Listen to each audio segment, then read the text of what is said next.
Hi friends, welcome to Sathya IAS academy. இன்னைக்கு ஜனவரி 18க்கான important current affairs topics பார்க்கலாம். அதே மாதிரி இந்த பொங்கல் லீவ்ல நம்ம ஒரு சில important current affairs topics miss பண்ணியிருப்பாங்க. ஸோ அந்த டாபிக்கும் சேர்த்து பார்க்கலாம்.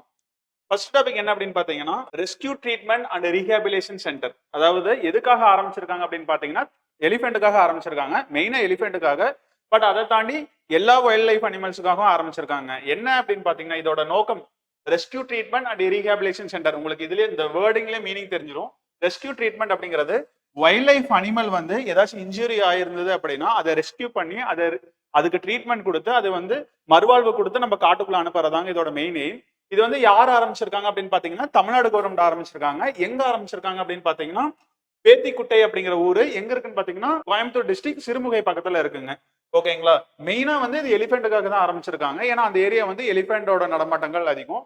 ஓகே, நம்ம எலிஃபென்ட் அப்படின்னு பாக்குறப்ப எலிஃபென்ட்டை கன்சர்வ் பண்றதுக்காக ஒரு ப்ராஜெக்ட் கொண்டு வந்தாங்க. எல்லாத்துக்குமே தெரியும் ப்ராஜெக்ட் எலிஃபென்ட். எந்த இயர்ல கொண்டு வந்திருப்பாங்க அப்படின்னு பாத்தீங்கன்னா 1992ல கொண்டு வந்திருப்பாங்க. அந்த 1992ல கொண்டு வந்திருந்தப்ப அப்ராக்சிமேட்டா இந்தியாவில் வந்து எவ்வளவு எலிஃபென்ட் இருந்துச்சு அப்படின்னு பாத்தீங்கன்னா ஒரு 25,000 எலிஃபென்ட் இருந்துச்சுங்க. இப்ப 2021 ரீசன்ட் சென்சஸ் படி எவ்வளவு எலிஃபென்ட் இருக்கு அப்படின்னு பாத்தீங்கன்னா 30,000 எலிஃபென்ட் இருக்குங்க.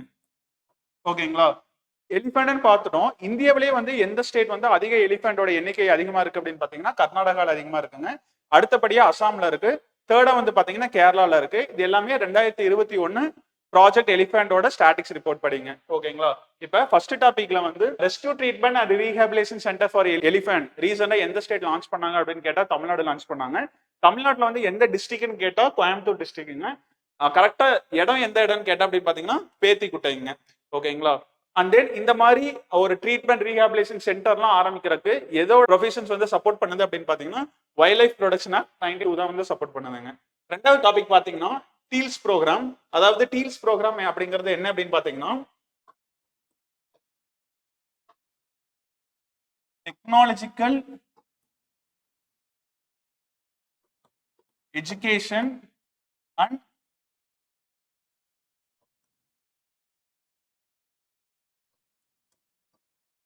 லேர்னிங் சப்போர்ட்டுங்க. Technology education learning support.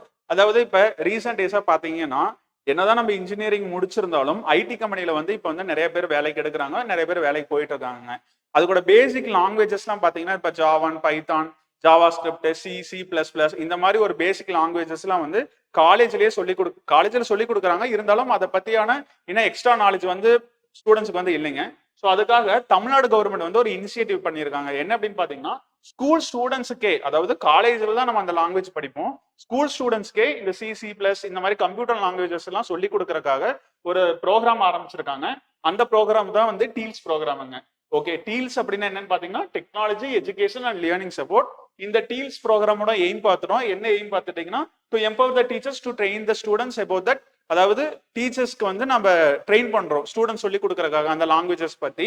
Okay, வேற என்ன இதுல இருந்து கேட்கலாம் அப்படின்னு பாத்தீங்கன்னா எந்த ஸ்டேட் கவர்மெண்ட் வந்து ரீசெண்டா டீல்ஸ் ப்ரோக்ராம் வந்து லான்ச் பண்ணாங்க அப்படின்னு கேட்டா தமிழ்நாடு கவர்மெண்ட். யாரோட சப்போர்ட்டோட இவங்க வந்து இந்த டீல்ஸ் ப்ரோக்ராம் லான்ச் பண்றாங்க அப்படின்னு பாத்தீங்கன்னா மைக்ரோசாஃப்ட் கம்பெனியோட சப்போர்ட்டோட தான் இந்த டீல்ஸ் ப்ரோக்ராம் வந்து லான்ச் பண்றாங்க. அண்ட் தேர்ட் டாபிக் என்னன்னு பாத்தீங்கன்னா இதுலயே உங்களுக்கு தெரியும் வீரமங்கை. வீரமங்கைனாலே நம்ம தமிழ்நாட்டுல அதுவும் டிஎன்பிஎஸ்சி ஆஸ்பிரண்ட்டுக்கு தெரியாதவங்களே இருக்க மாட்டாங்க. யார் அப்படின்னு பாத்தீங்கன்னா நம்ம வேலு நாச்சியார் தான். எதுக்காக இந்த இடத்துல கொடுத்துருக்கேன் அப்படின்னு பாத்தீங்கன்னா நாளை நம்ம நாட்டோட பிரதமர் வந்து தமிழ்நாடு வராருங்க. எதுக்காக அப்படின்னு பாத்தீங்கன்னா கீலோ இந்தியா யூத் கேம்ஸ் வந்து 2024 வந்து தமிழ்நாட்டு நடக்க போகுது. அதுக்கு வந்து சீஃப் கெஸ்டா வந்து பிரைம் மினிஸ்டர் மோடி வந்து நாளைக்கு வராரு. இது எங்க நடக்குது அப்படின்னு பாத்தீங்கன்னா ஜவஹர்லால் நேரு ஸ்டேடியம் இன் சென்னையில வந்து நடக்குதுங்க. ஓகேங்களா. ஓகே, இப்ப எதுக்காக இது கொடுத்துருக்காங்க அப்படின்னு பாத்தீங்கன்னா வீரமங்கையோட கொடுத்துருக்காங்கன்னு பாத்தீங்கன்னா நம்ம கீலோ இந்தியா யூத் கேம்ஸோட மேஸ்காட் அதாவது சின்னம் தான் வந்து பாத்தீங்கன்னா நம்ம வீரமங்கை வேலுநாச்சியாருங்க. சோ இதை வந்து மெயினா எக்ஸாம்ல கேட்கலாம். அண்ட் தென் லோகோ என்னன்னு கேட்டாங்க அப்படின்னா திருவள்ளுவர். அதாவது மேஸ்காட் என்னன்னு கேட்டா வீரமங்கை, லோகோ என்னன்னு கேட்டா திருவள்ளுவருங்க. இது வந்து 6th எடிஷன். ஆக மொத்தத்துல ஏற்கனவே 5 எடிஷன் முடிஞ்சிருச்சு. 6th edition. இதோட சிறப்பம்சம் என்னன்னு பாத்தீங்கன்னா கீலோ இந்தியா கேம் வந்து இந்தியாவிலேயே, அதாவது சவுத் இந்தியாவிலேயே இதுதாங்க முதல்ல நடக்குது. எங்க நடக்குதுன்னு கேட்டீங்கன்னா சென்னையில் நடக்குதுங்க. ஓகேங்களா. So Khelo India youth game பத்தி நம்ம என்ன தெரிஞ்சுக்கணும், 2024 வந்து எத்தனாவது எடிஷன் அப்படின்னு கேட்டோம் 6th எடிஷன். சவுத் இந்தியாவிலே இதுதான் வந்து முதல் எடிஷன். அது எங்க நடக்குது அப்படின்னு பாத்தீங்கன்னா சென்னையில் நடக்க போகுதுங்க. அந்த யார் சீஃப் கெஸ்டா வராங்க அப்படின்னு பாத்தீங்கன்னா பிரைம் மினிஸ்டர் மோடி வராரு. இதோட மேஸ்கட் என்னன்னு பாத்தீங்கன்னா வீரமங்கை, லோகோ என்னன்னு கேட்டாங்க அப்படின்னா திருவள்ளுவர். இதுல சிறப்பம்சம் என்னன்னு பாத்தீங்கன்னா நம்மளோட பாரம்பரிய விளையாட்டான சிலம்பத்தையும் வந்து இதுல இன்க்ளூட் பண்றாங்க. ஃபர்ஸ்ட் இது வந்து ஒரு டெமோ ஸ்போர்ட்டா தாங்க இன்க்ளூட் பண்றாங்க. அதுக்கப்புறம் லேட்டரா நடக்கக்கூடிய கீழோ இந்தியன் கேம்ல வந்து இது வந்து மெயின் கேமா வந்து இன்க்ளூட் பண்ணிடுவாங்க. அண்ட் நெக்ஸ்ட் டாபிக் பாத்தீங்கன்னா நேஷனல் ஹைவேயோட ஃபர்ஸ்ட் ஸ்டீல் ஸ்லேக் ரோடு. அதாவது ஒண்ணு இல்லைங்க, நேஷனல் ஸ்டீல் ஸ்லேக் ரோடு அப்படின்னா ஸ்டீல்ல இருக்க வேஸ்ட் மெட்டீரியல், அதாவது பழைய இரும்பு அந்த மாதிரி வேஸ்ட் மெட்டீரியல் இருக்கும் பாத்தீங்களா, அந்த வேஸ்ட் மெட்டீரியலை வச்சு ஒரு ரோட கன்ஸ்ட்ரக்ட் பண்றாங்க. அதுதான் வந்து இதோட மெயின் எய்மே. இது வந்து ஃபர்ஸ்டே வந்து நிறைய 2021 இருந்தே 2021 பேக்ல இருந்தே வந்து நிறைய இந்த மாதிரி ப்ராஜெக்ட்ஸ் கொண்டு வந்தாங்க, இனிஷியேட்டிவ் ஆரம்பிச்சிட்டாங்க. என்னன்னு பாத்தீங்கன்னா இந்தியாவிலே வந்து ஃபர்ஸ்ட் எங்கன்னு பாத்தீங்கன்னா சூரத்லங்க, சூரத்ல வந்து ஒரு ரோடு வந்து கன்ஸ்ட்ரக்ட் பண்ணாங்க. என்னன்னு பாத்தீங்கன்னா ஸ்டீலோட வேஸ்ட் ப்ராடக்ட்டை வச்சு ரோட வந்து கன்ஸ்ட்ரக்ட் பண்ணாங்க. இங்க நம்ம என்ன பாக்குறோம் அப்படின்னு பாத்தீங்கன்னா அது வந்து சும்மா நம்ம நார்மல் ரோடுங்க, சிட்டியில இருக்க நார்மல் ரோடு. பட் இந்தியாவிலேயே ஒரு நேஷனல் ஹைவேவே வந்து ஸ்டீல் ரோடால கன்ஸ்ட்ரக்ட் பண்ணியிருக்காங்க. எங்கன்னு பாத்தீங்கன்னா மும்பை டு கோவாங்க, Mumbai to Goa national highway NH66ங்க. இதுல வந்து இப்ப ஜஸ்ட் அன் இனிஷியேட்டிவ்ங்க 1 கிலோமீட்டர் வந்து கன்ஸ்ட்ரக்ட் பண்ணிருக்காங்க. இந்த 1 கிலோமீட்டர் ரோட கன்ஸ்ட்ரக்ட் பண்றதுக்காக எவ்வளவு டன் வேஸ்ட் ஸ்டீல் தேவைப்பட்டது அப்படின்னா 80,000 டன்னுங்க, 80,000 டன் வந்து தேவைப்பட்டிருக்குங்க. ஓகேங்களா. இப்ப இந்தியாவிலே வந்து எந்த நேஷனல் ஹைவே வந்து ஸ்டீலோட ஸ்லாகை வச்சு கன்ஸ்ட்ரக்ட் பண்ணிருக்காங்க அப்படின்னு கேட்டாங்க அப்படின்னு பாத்தீங்கன்னா NH66 போட்டலாங்க. இதோட எக்ஸ்ட்ரா பாயிண்டா வந்து எவ்வளவு கன்ஸ்ட்ரக்ட் பண்ணிருக்காங்கன்னா 1 கிலோமீட்டர், எவ்வளவு வேஸ்ட் யூஸ் பண்ணிருக்காங்க அப்படின்னு பாத்தீங்கன்னா 80,000 டன் வந்து யூஸ் பண்ணிருக்காங்க. ஓகேங்களா. ஃபர்ஸ்ட் கன்ஸ்ட்ரக்ட் பண்ண ரோடு எதுன்னு கேட்டாங்க அப்படின்னு பாத்தீங்கன்னா சூரத்லிங்க. இது வந்து எந்த national highway first to construct using the steel slack அப்படின்னு கேட்டாங்க அப்படின்னு பாத்தீங்கன்னா மும்பை டு கோவா ஹைவே NH66ங்க. ஓகேங்களா. அண்ட் தென் இந்த ரோட வந்து கன்ஸ்ட்ரக்ட் பண்றது யாரு அப்படின்னு பாத்தீங்கன்னா CRRIங்க, அதாவது சென்ட்ரல் ரோட் ரிசர்ச் இன்ஸ்டியூட். எல்லாத்துக்குமே நம்ம ரிசர்ச் இன்ஸ்டியூட் கேள்விப்பட்டிருக்கோம். அதே மாதிரி ரோடுக்கும் பாத்தீங்கன்னா ஒரு ரிசர்ச் இன்ஸ்டியூட் இருக்கு. எங்க இதோட ஹெட் குவார்டர்ஸ் எங்க இருக்கு அப்படின்னு பாத்தீங்கன்னா நியூ டெல்லியில இருக்கு. அதாவது இது என்னைக்கு ஆரம்பிச்சிருப்பாங்க அப்படின்னு பாத்தீங்கன்னா 1952லயே ஆரம்பிச்சிருப்பாங்க. CRRIனா சென்ட்ரல் ரோட் ரிசர்ச் இன்ஸ்டியூட். இவங்க வந்து எதோட ஒரு விங் பாத்தீங்கன்னா council of scientific and industrial ரிசர்ச்சோட ஒரு விங் தாங்க இந்த CRRI. அண்ட் தென் இவங்க வந்து இந்த கோவிட் டைம்ல பாத்தீங்கன்னா எல்லா இண்டஸ்ட்ரியுமே வந்து முடங்கி போயிருக்கும். அப்ப வந்து நமக்கு வந்து கை கொடுத்தது என்ன பாத்தீங்கன்னா அக்ரிகல்ச்சர் தான். அந்த ஃபார்மர்ஸை சப்போர்ட் பண்றதுக்காக, அந்த ஃபார்மர்ஸோட ப்ராடக்ட்டை வந்து ஒரு இடத்துல இருந்து இன்னொரு இடத்துக்கு கொண்டு வரக்காக ரோட் கனெக்டிவிட்டிலாம் பெஸ்டா இருக்கணும் அப்படின்னு சொல்லிட்டு ஒரு ரோல் இருந்துச்சுங்க. அப்ப வந்து பாத்தீங்கன்னா ஃபார்மர்ஸ்க்காக, அதாவது அந்த ரோட் கனெக்டிவிட்டி ஒரு மார்க்கெட்ல இருந்து இன்னொரு மார்க்கெட்டுக்கு வந்து அவங்களோட ப்ராடக்ட்ஸை வந்து டிரான்ஸ்போர்ட் பண்றதுக்காக, கனெக்ட் பண்றதுக்காக ஒரு ஆப் வந்து லான்ச் பண்ணாங்க. யார் லான்ச் பண்ணிருப்பாங்க அப்படின்னு பாத்தீங்கன்னா CRRI வந்து லான்ச் பண்ணிருப்பாங்க. அந்த ஆப்போட பேர் என்ன அப்படின்னு சொல்லிட்டு கமெண்ட் பண்ணுங்க. அடுத்த டாபிக் அப்படின்னு பாத்தீங்கன்னா சாக்ஸி ஆப்புங்க. இது ரொம்ப ரொம்ப ரொம்ப பிரபலமான ஒரு விஷயங்க. என்ன அப்படின்னு பாத்தீங்கன்னா MP லேட்ஸ் அப்படின்னா என்னன்னு உங்களுக்கு தெரியும். எம்பினா என்னன்னு உங்களுக்கு தெரியுங்க, மெம்பர் ஆஃப் பார்லிமெண்ட். லேட்ஸ் அப்படிங்கிறது வந்து லோக்கல் ஏரியா டெவலப்மெண்ட் ஸ்கீம். இப்ப நீங்க நிறைய இடத்துல நம்ம ஊர்ல இருந்துட்டாலும் சரி, டவுன் ஏரியா போனாலும் சரி, ஒரு நம்ம பஸ் ஸ்டாப்பா இருந்து பாருங்க, இல்லைன்னா ஒரு லேம்ப் பாருங்க, எல்லாருமே வந்து பாத்தீங்கன்னா இந்த எம்பியோட தொகுதி மேம்பாட்டு நிதியில இருந்து இது செய்யப்பட்டது அப்படின்னு சொல்லி போட்டிருக்கோம். சோ அதை பத்தி தாங்க இந்த திட்டம், அதாவது MP லேடுங்கிறது அதை பத்தி தான். அதாவது பார்லிமெண்ட் அப்படிங்கறதுல வந்து யார் யார் இருப்பாங்க அப்படின்னு பாத்தீங்கன்னா, பார்லிமெண்ட்னாலே யாருப்பா MPs தான் இருப்பாங்க.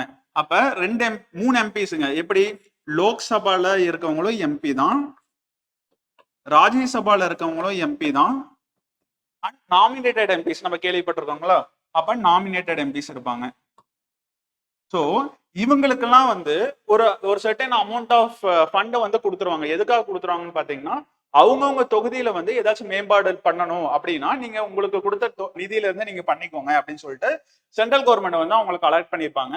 சோ இந்த அலர்ட் பண்ணதை பத்தி அவங்களோட ஃபண்டோட நிலவரம் எப்படி இருக்கு, அவங்களோட திட்டங்கள் எப்படி இருக்கு அப்படின்னு சொல்லி செக் பண்றதுக்காக ஒரு ஆப் லான்ச் பண்ணாங்க. அந்த ஆப் தான் பாத்தீங்கன்னா சாக்ஸி ஆப். சோ இந்த டாபிக்ல இருந்து எப்படி கேட்கலாம் அப்படின்னு பாத்தீங்க, எப்படி கொஸ்டின் கேட்கலாம் அப்படின்னு பாத்தீங்கன்னா, நம்ம எம்பிஸ்க்கு வந்து தொகுதி மேம்பாட்டு நிதி எல்லாம் வந்து எந்த அளவுக்கு இருக்கு, எந்த கட்டத்துல இருக்கு அப்படின்னு சொல்லிட்டு ஆராய்வதற்காக ஒரு ஆப் லான்ச் பண்ணாங்க. அந்த ஆப்போட பேர் என்ன அப்படின்னு கேட்டாங்க அப்படின்னு பாத்தீங்கன்னா சாக்ஸி ஆப். ஓகேங்களா. இப்ப நம்ம இங்கே நான் சொல்லிட்டேன் லோக்சபால எம்பி இருப்பாங்க, ராஜ்யசபால எம்பி இருப்பாங்க, அண்ட் நாமினேட்டட் எம்பிஸ் இருப்பாங்களா. இவங்களுக்கு வந்து ஃபர்ஸ்ட் எம்பி லேட்ஸ் என்னன்னு சொல்லிடலாங்க. எம்பி லேட்ஸ் வந்து பாத்தீங்கன்னா 1993 லான்ச் பண்றாங்க. இதுக்கு வந்து ஃபண்டை யார் கொடுக்குறாங்க அப்படின்னு பாத்தீங்கன்னா யூனியன் கவர்மெண்ட் தான் கொடுக்குறாங்க. இதோட ஃபண்ட் அமௌண்ட் எவ்வளவுன்னு பாத்தீங்கன்னா எம்பிஸ்க்கு வந்து பாத்தீங்கன்னா 5 கோடிங்க ஒரு வருஷத்துக்கு. ஓகேங்களா, 5 கோடி ஒரு வருஷத்துக்கு.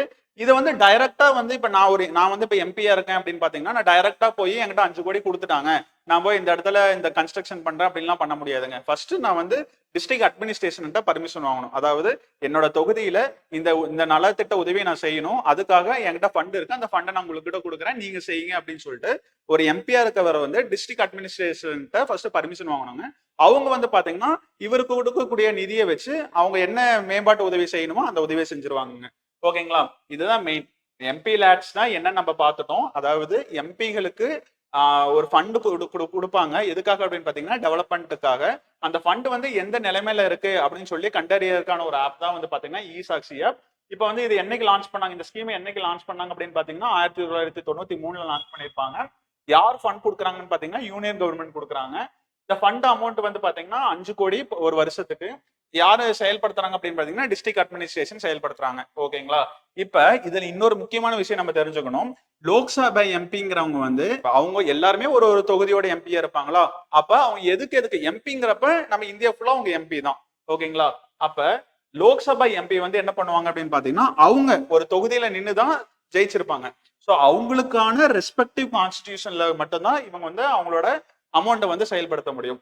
அதே மாதிரி ராஜ்யசபா எம்பிங்கிறவங்க வந்து பாத்தீங்கன்னா இவங்க வந்து ஒரு ஸ்டேட்டோட ரெப்ரஸன்டேட்டிவா போயிருப்பாங்க. சோ இவங்க வந்து பாத்தீங்கன்னா இப்ப ராஜ்யசபா எம்பி இப்ப தமிழ்நாட்டுல இருந்து ராஜ்யசபா எம்பி இருக்காங்க அப்படின்னு பாத்தீங்கன்னா அவங்களோட ரெஸ்பெக்டிவ் ஸ்டேட்ல எங்க வேணாலும் பண்ணலாங்க. இப்ப லோக்சபா எம்பிங்கிறவங்க வந்து அவங்க இப்ப வந்து தூத்துக்குடியில வந்து எம்பி இருக்காங்க அப்படின்னு பாத்தீங்கன்னா அவங்க தூத்துக்குடியில இருக்க இடத்த மட்டும் தான் மேம்படுத்த முடியும். இப்ப ராஜ்யசபா எம்பி வந்து தமிழ்நாடு சேர்ந்தவங்களா இருந்தா தமிழ்நாட்டுல எங்க வேணாலும் அவங்க மேம்படுறதுக்காக இந்த பணத்தை வந்து ஒதுக்கலாம். நாமினேட்டட் எம்பிங்கிறவங்க பாத்தீங்கன்னா இந்தியாவில இருக்க எந்த இடத்துல வேணா அவங்களோட நிதியை வந்து கொடுக்கலாங்க டெவலப் பண்றதுக்காக. அண்ட் தென் பாத்தீங்கன்னா லித்தியம் எக்ஸ்ப்ளோரேஷன் அண்ட் மைனிங் ப்ராஜெக்ட்ஸ்ங்க. இப்ப ரீசெண்டா பாத்துட்டே இருப்போம், எல்லா வெஹிக்கிளுமே இவி வந்துருச்சுங்க. இப்ப டூ வீலர் முன்னையில ஒரு 5 to 6 இயர்ஸ் முன்னாடி பாத்தீங்கன்னா இவினாலே நம்ம ரொம்ப பயந்துட்டு இருந்தோம். இப்ப டூ வீலர்ஸ் மோஸ்டா ஒரு பாதி இவி வெஹிக்கிள் வந்துருச்சுங்களா. இதோட மெயின் ரீசன் என்னன்னு பாத்தீங்கன்னா ரீசார்ஜபிள் பேட்டரி. அந்த ரீசார்ஜபிள் பேட்டரியை வந்து எப்படி தயாரிக்கிறாங்க அப்படின்னு பாத்தீங்கன்னா லித்தியம் யூஸ் பண்ணி தாங்க தயாரிக்கிறாங்க. ஓகேங்களா, சோ இதை வச்சுதான் இன்னைக்கு ஒரு முக்கியமான டாபிக் என்ன அப்படின்னு பாத்தீங்கன்னா நம்ம இந்தியன் கவர்மெண்ட் வந்து ஒரு நாட்டோட ஒரு ஒப்பந்தம் போடுறாங்க. என்ன ஒப்பந்தம் போடுறாங்க அப்படின்னு பாத்தீங்கன்னா அந்த நாட்டுல இருக்க லித்தியம் ரிசோர்சஸ் வந்து நாங்க எடுத்துக்கிறோம், எங்களுக்காக பேட்டரிஸ் தயாரிக்கிறதுக்காக நாங்க யூஸ் பண்ணிக்கிறோம், எக்ஸ்ப்ளாய்ட் பண்ணிக்கிறோம் அப்படின்னு சொல்லிட்டு ஒரு ஒரு புரிந்துணர்வு ஒப்பந்தம் வந்து போட்டிருக்காங்க. எந்த நாட்டோட போட்டிருக்காங்க அப்படின்னு பாத்தீங்கன்னா அர்ஜென்டினாவோட போட்டிருப்பாங்க. ஓகேங்களா, சோ கொஸ்டின் மெயினா இப்படி இதுதான் மெயினுங்க. கொஸ்டின் எப்படி கேட்பாங்க அப்படின்னு பாத்தீங்கன்னா ரீசெண்டா இந்தியன் கவர்மெண்ட் வந்து எந்த கண்ட்ரியோட லித்தியம் எக்ஸ்ப்ளோரேஷன் அண்ட் மைனிங் ப்ராஜெக்ட்ஸ்க்காக ஒரு மெமரண்டம் ஆஃப் அண்டர்ஸ்டாண்டிங் போட்டிருக்காங்க அப்படின்னு கேட்டாங்க அப்படின்னு பாத்தீங்கன்னா அர்ஜென்டினா போடுவாங்க. ஓகேங்களா, இப்ப வந்து லித்தியம் நம்ம சொல்லிட்டோம். இப்ப லித்தியம் வந்து நம்ம என்ன சொல்றாங்க அப்படின்னு பாத்தீங்கன்னா ஒயிட் கோல்டுன்னு சொல்றாங்க. ஏன்னா இனிமேல் வர ஃபியூச்சர் இப்ப வந்து நம்ம பெட்ரோலியம் எல்லாம் கோல் எல்லாம் என்ன சொன்னோம், பிளாக் கோல்டுன்னு சொன்னோம். ஏன்னா அது இல்லாம நம்ம இயங்கவே முடியாதுங்கிற மாதிரி. சோ இனிமேல் வர ஃபியூச்சர் ஜென்ரேஷன் வந்து இப்ப எல்லாருமே வெஹிக்கிள்ஸ் பேட்டரி வெஹிக்கிள்ஸ் போறனால லித்தியம் வந்து என்னன்னு டெர்மினாலஜி சொல்றாங்க பாத்தீங்கன்னா ஒயிட் கோல்டுன்னு சொல்லுவாங்க. ஸோ நம்ம பிளாக் கோல்டுனா எக்ஸாம்ல கேட்டுட்டாங்க, நம்ம எழுதிட்டோம். ஸோ ரீசெண்டா ஒரு எக்ஸாம்ஸ்ல வந்து ஒயிட் கோல்டுனா என்னன்னு கூட கேட்கலாம். அது என்னன்னு கேட்டாங்க அப்படின்னு பாத்தீங்கன்னா லித்தியமுங்க. இது ஏன் நம்ம பண்றோம், இதுக்கு முன்னாடி இந்த மாதிரி ஒரு மெமரண்டம் ஆஃப் அண்டர்ஸ்டாண்டிங் போடவே இல்லையா, இன்னைக்குதான் நம்ம ஸ்பெஷலா போடுறாங்களா அப்படின்னு கேட்டோம் அப்படின்னாங்கன்னா ஏற்கனவே போட்டிருக்காங்க. பட் இது என்ன ஸ்பெஷல் அப்படின்னு பாத்தீங்கன்னா ஒரு இந்தியன் கவர்மெண்டோட ஒரு இனிஷியேட்டிவ், ஒரு இந்தியன் கவர்மெண்டோட ஒரு கம்பெனிங்க. என்ன கம்பெனின்னு பாத்தீங்கன்னா காஞ்சி பிடேஸ் இந்தியன் லிமிடெட் அப்படிங்கிறது வந்து ஒரு கவர்மெண்ட் கம்பெனி. இந்த கவர்மெண்ட் கம்பெனி வந்து ஃபர்ஸ்ட் மெமரண்டம் ஆஃப் அண்டர்ஸ்டாண்டிங் போடுறதுனால இது வந்து இம்பார்ட்டன்ட்ங்க. பிரைவேட் கம்பெனிஸ் எல்லாம் போட்டிருக்காங்க, இது வந்து இந்தியன் கவர்மெண்டோட முதல் கம்பெனி வந்து எது அப்படின்னு கேட்டாங்க அப்படின்னு பாத்தீங்கன்னா கபில் அப்படின்னு சொல்லுவாங்க. அர்ஜென்டினாவோட எந்த கம்பெனியோட போட்டிருக்காங்க அப்படின்னு பாத்தீங்கன்னா கட்டமரக்கா அப்படிங்கிற ஒரு கம்பெனியோட போட்டிருக்காங்க. ஓகேங்களா, இந்தியாவில வந்து வேற எங்க ரிசோர்சஸ் இருக்கு, நம்ம லித்தியமோட ரிசோர்சஸ் இருக்கு அப்படின்னு பாத்தீங்கன்னா சதர்ன் கர்நாடகால வந்து பாத்தீங்கன்னா மண்டையா அப்படிங்கிற ஒரு டிஸ்ட்ரிக்ட் இருக்குங்க. அந்த டிஸ்ட்ரிக்ட்ல வந்து ஒரு 14,100 டன்னஸ் ஆஃப் லித்தியம் வந்து கண்டுபிடிச்சிருக்காங்க. இதுவும் பாத்தீங்கன்னா இது வந்து first identified lithium reserve in இந்தியாங்க. So first identify lithium reserve in India என்னன்னு கேட்டாங்க அப்படின்னு எங்க இருக்கு அப்படின்னு கேட்டீங்கன்னா கர்நாடகா ஸ்டேட்ல இருக்கு. ஓகேங்களா. இப்ப நம்ம அர்ஜென்டினா நாட்டோட இந்த மெமரண்டம் ஆஃப் அண்டர்ஸ்டாண்டிங் போட்டிருக்கோம். அப்ப லித்தியம் வந்து அர்ஜென்டினால எவ்வளவு இருக்கு அப்படின்னு பாத்தீங்கன்னா Argentina is the third largest ரிசர்வ்ங்க. உலக அளவிலேயே 3வது அதிக லித்தியம் ரிசர்வ் உள்ளடக்கிய நாடு தான் வந்து அர்ஜென்டினா. அப்ப லித்தியம் வந்து ஃபர்ஸ்ட் எது அதிகமா வச்சிருக்கு அப்படின்னு பாத்தீங்கன்னா சில்லிங்க.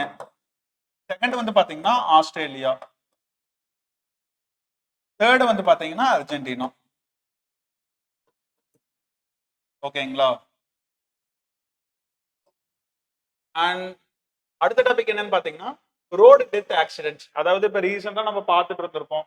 ஒரு 3 to 4 months முன்னாடி வந்து விபத்து எந்த மாநிலத்துல வந்து விபத்துகள் அதிகமா நடக்குது, எந்த மாநிலத்துல வந்து விபத்துகளால் ஏற்படும் உயிரிழப்புகள் அதிகமா இருக்கு அப்படின்னு சொல்லிட்டு நம்ம ரீசன்ட் நியூஸ்ல மேபி ஒரு அக்டோபர் நவம்பர் டேஸ்ல வந்து நம்ம பார்த்துருப்பாங்க.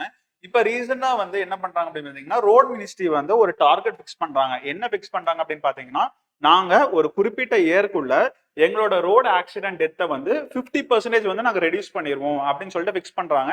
என்னைக்கு அப்படின்னு பாத்தீங்கன்னா 2030ங்க. ஸோ 2030க்குள்ள ரோடு ஆக்சிடென்டால் நடக்கக்கூடிய உயிர் இழப்புகளை நாங்க 50% குறைச்சிருவோம் அப்படின்னு சொல்லிட்டு டார்கெட் பிக்ஸ் பண்ணிருக்காங்க. யார் பிக்ஸ் பண்ணிருக்காங்க, யார் சொல்லியிருக்காங்க அப்படின்னு பாத்தீங்கன்னா நம்ம road minister, union minister for road transport and highways யாருன்னு பாத்தீங்கன்னா ஸ்ரீ நிதின் கட்காரி தான் வந்து சொல்லியிருக்காருங்க. ஓகேங்களா. தென் நேஷனல் ஸ்டார்ட் அப் டே 2024, அதாவது தொழில் முனைவோருக்கான தேசிய தினம்ங்க. என்னைக்கு அனுசரிக்கிறோம் அப்படின்னு பாத்தீங்கன்னா ஜனவரி 16 வந்து அனுசரிக்கிறோம். National start up. அப்ப ஸ்டார்ட் அப் அப்படிங்கிற ஒரு திட்டத்தை வந்து நம்ம பிரைம் மினிஸ்டர் மோடி வந்து லான்ச் பண்ணியிருப்பாரு. என்னைக்கு லான்ச் பண்ணியிருப்பாரு அப்படின்னு பாத்தீங்கன்னா 16 ஜனவரி 2016 வந்து லான்ச் பண்ணியிருப்பாருங்க. அப்ப லான்ச் பண்ணப்ப இந்தியாவில வந்து எவ்வளவு தொழில் முனைவோர் இருந்தாங்க அப்படின்னு பாத்தீங்கன்னா 400 பேர் இருந்தாங்க. இப்ப 2024 வந்து எவ்வளவு பேர் இருக்காங்க அப்படின்னு பாத்தீங்கன்னா அப்ராக்சிமேட்டா வந்து பாத்தீங்கன்னா ஒரு 1,18,000 தொழில் முனைவோர் வந்து இருக்காங்க. இந்த தினத்தை வந்து வழிமொழியும் விதமாக ஒரு தேசிய வாரம், தேசிய தொழில் முனைவோர் வாரம் சொல்லிட்டு ஒண்ணு அனுசரிக்கிறாங்க. அது என்னைக்கு அனுசரிக்கிறாங்க அப்படின்னு பாத்தீங்கன்னா ஜனவரி 10ல இருந்து 18 வரைக்குங்க. ஜனவரி 16 அப்படின்னு பாத்தீங்கன்னா national start up day. January 10 to 18 என்னன்னு பாத்தீங்கன்னா நேஷனல் ஸ்டார்ட் அப் வீக்குங்க. ஓகேங்களா. இதை வந்து யாரு அனுசரிக்கிறாங்க அப்படின்னு பாத்தீங்க அப்படின்னா department for promotion of industry and internal டேட், அதாவது தொழிற்சாலை மற்றும் உள்நாட்டு வர்த்தக மேம்பாட்டு துறைங்க. எதுக்கு கீழே இருக்கு அப்படின்னு பாத்தீங்கன்னா union minister of commerce and industry கீழே இருக்கு. இது எதுக்காக அப்படின்னு பாத்தீங்க அப்படின்னா இதோட இந்த வீக்கோட அவேர்னஸ் எதுக்காக அப்படின்னு பாத்தீங்கன்னா அந்த ஸ்டார்ட் அப் சின்ன சின்ன தொழில் முனைவோருங்க, entrepreneurs, investors and policy makers இவங்க எல்லாத்தையும் ஒண்ணு கூடி அவங்க வந்து மீட்டிங்ஸ் வச்சு எப்படி எப்படி நம்ம சின்ன சின்ன ஸ்டார்ட் அப் ஆரம்பிக்கலாம் அப்படிங்கறத பத்தி சொல்றதுக்காக தாங்க இந்த. ஓகேங்களா. ஓகே. இப்ப நம்ம ஸ்டார்ட் அப்னு பாக்குறப்ப இப்ப ரீசெண்டா வந்து இப்ப நம்ம இது பாத்தீங்களா department for promotion of industry and internal டேட் இவங்க வந்து ஒரு ரிப்போர்ட் விட்டுருக்காங்க. என்ன அப்படின்னு பாத்தீங்கன்னா இந்தியாவில வந்து சில ஸ்டேட்ல வந்து பெஸ்ட் பெர்ஃபார்மரா இருக்காங்க ஸ்டார்ட் அப்ல, சில ஸ்டேட்ல வந்து டாப் பெர்ஃபார்மரா இருக்காங்க அப்படின்னு சொல்லியிருக்காங்க. இதுல வந்து ரேங்க் வைஸ் எல்லாம் கொடுக்கல, பொதுவா சொல்லியிருக்காங்க.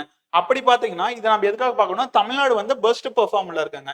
அதாவது கர்நாடகா, கேரளா, தமிழ்நாடு, குஜராத் எல்லாம் வந்து பாத்தீங்கன்னா பெஸ்ட் பெர்ஃபார்மர் ஸ்டேட் எதுலன்னா ஸ்டார்ட் அப்காக. அதே வந்து டாப் பெர்ஃபார்மர் அப்படின்னு பாத்தீங்கன்னா மகாராஷ்டிரா, ஒடிசா, பஞ்சாப் அண்ட் தெலுங்கானாங்க. ஃபைனல் டாபிக் என்ன அப்படின்னு பாத்தீங்கன்னா strongest currency in the world, அதாவது மிக வலிமையான நாணயம் அல்லது வலிமையான பணம் அப்படின்னு சொல்லுவாங்க. எதுக்காக இதை கொடுத்திருக்காங்க அப்படின்னு பாத்தீங்கன்னா strongest currency in the world அப்படிங்கறத எதை வச்சு மதிப்பிடுறாங்க அப்படின்னு பாத்தீங்கன்னா ஒரு நாட்டோட பொருளாதார வளர்ச்சி, political stability, global demand and natural resources இதெல்லாம் வச்சுதான் ஒரு நாட்டோட பணம் வந்து எவ்வளவு வலிமை மிக்கது அப்படின்னு சொல்லி டிட்டர்மைன் பண்றாங்க. ஓகேங்களா. மெயினா பாத்தீங்கன்னா பிராக்டிகலா நம்ம சொல்லணும் அப்படின்னா நம்ம நாட்டுல இருந்து நிறைய பேர் வந்து வெளிநாடு போய் சம்பாதிக்கிறாங்க. எதுக்காக சம்பாதிக்கிறாங்க அப்படின்னு பாத்தீங்கன்னா நம்ம நாட்டோட மதிப்பை விட மத்த நாட்டுல இருக்க அவங்களோட நாணயத்தோட மதிப்பு வந்து ரொம்ப அதிகம். ஸோ நம்ம ஈஸியா ஒரு குறிப்பிட்ட காலத்துக்குள்ள நிறைய ஏர்ன் பண்ணிக்கலாம் அப்படின்னு சொல்லிட்டு தான் எல்லாரும் வெளிநாடு போறாங்க. ஓகேங்களா. அந்த மாதிரி 2024 படி எந்த உலகத்திலே எந்த நாணயம் வந்து அதிக வலிமை மிக்க நாணயம் அப்படின்னு பாத்தீங்கன்னா குவைத் தினாருங்க.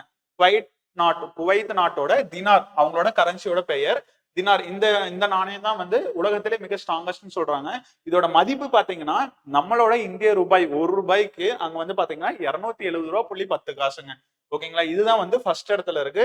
ஸோ செகண்ட் இடத்துல வந்து பரைனி அப்படிங்கிற நாட்டோட தினார் வந்து செகண்ட் இடத்துல இருக்குங்க. அண்ட் தேர்ட் வந்து பாத்தீங்கன்னா ஓமன் நாட்டோட ரியால் வந்து தேர்ட் இடத்துல இருக்குங்க. இப்ப நம்ம வந்து அடிக்கடி நம்ம கேட்கறது என்ன, யூஎஸ் டாலர். ஏன் யூஎஸ் டாலர் வந்து நம்ம அடிக்கடி சொல்றோம் அப்படின்னு பாத்தீங்கன்னா உலக அளவுல ட்ரேட் பண்றப்ப சந்தை மார்க்கெட்ல வந்து யூஎஸ் டாலர்ல வச்சுதான் வந்து மார்க்கெட்டிங் வந்து நிறைய நடக்குங்க. அப்படிப்பட்ட யூஎஸ் டாலர் வந்து எத்தனாவது இடத்துல இருக்கு அப்படின்னு பாத்தீங்கன்னா 10வது இடத்துல இருக்கு. இதோட மதிப்பு இன்னைக்கான மதிப்பு என்னன்னு பாத்தீங்கன்னா 83 ரூபாய் 15 காசுங்க இந்திய ரூபாய்க்கு. ஓகே, அப்ப நம்ம ஸ்ட்ராங்கஸ்ட் கரன்சின்னு சொல்லிட்டு குவைத்தோட டினார் பார்த்துட்டோம், யூஎஸ் டாலர் பார்த்துட்டோம். குவைத்தோட டினார் வந்து ஃபர்ஸ்ட் பிளேஸ்ல இருக்கு, யூஎஸ் டாலர் வந்து 10th பிளேஸ்ல இருக்கு. அப்ப இந்தியாவோட மதிப்பு எவ்வளவு இருக்கு, எத்தனாவது ரேங்க்ல இருக்கு அப்படின்னு பாத்தீங்கன்னா இந்தியாவோட கரன்சி வந்து 15வது இடத்துல இருக்குங்க. ஓகேங்களா, அப்ப கொஸ்டின் எப்படி கேட்கலாம் அப்படின்னு பாத்தீங்கன்னா ஸ்ட்ராங்கஸ்ட் கரன்சி இந்த வேர்டு வந்து எதுன்னு கேட்கலாம், குவைட்டோட டினார். இந்தியா வந்து எத்தனாவது ரேங்க், நம்ம இந்தியாவோட ருபீஸ் வந்து எத்தனாவது ரேங்க்ல இருக்கு அப்படின்னு பாத்தீங்கன்னா 15வது ரேங்க்ல அங்க இருக்குங்க. இதுல இன்னொரு அடிஷனல் டாபிக் நம்ம என்ன பார்க்கணும் அப்படின்னு பாத்தீங்கன்னா ஸ்ட்ராங்கஸ்ட் கரன்சின்னு கேட்டாதான் குவைத்தோட டினாருங்க.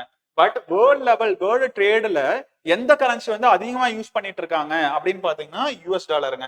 ஃபர்ஸ்ட் இடத்துல யூஎஸ் டாலர் இருக்கு, செகண்ட் இடத்துல யூரோ இருக்குங்க. ஓகேங்களா, யூரோட மதிப்பு பாத்தீங்கன்னா 90 ரூபாய். ஓகேங்களா, ஸ்ட்ராங்கஸ்ட் கரன்சின்னு கேட்டா ஃபர்ஸ்ட் இடத்துல வந்து குவைத்தோட டினார், யூஎஸ் டாலர் வந்து 10th இடத்துல இருக்கு, யூரோப்பியனோட யூரோ வந்து 9th இடத்துல இருக்கு, நம்ம இந்தியாவது வந்து 15th இடத்துல இருக்கு. பட் ட்ரேடிங்ல வந்து எது அதிகமா இருக்கு அப்படின்னு பாத்தீங்கன்னா ட்ரேடிங்ல வந்து யூஎஸ் டாலர் தான் வந்து ஃபர்ஸ்ட் பிளேஸ்ல இருக்கு, செகண்ட்ல பாத்தீங்கன்னா யூரோ வந்து செகண்ட். தேங்க்யூ.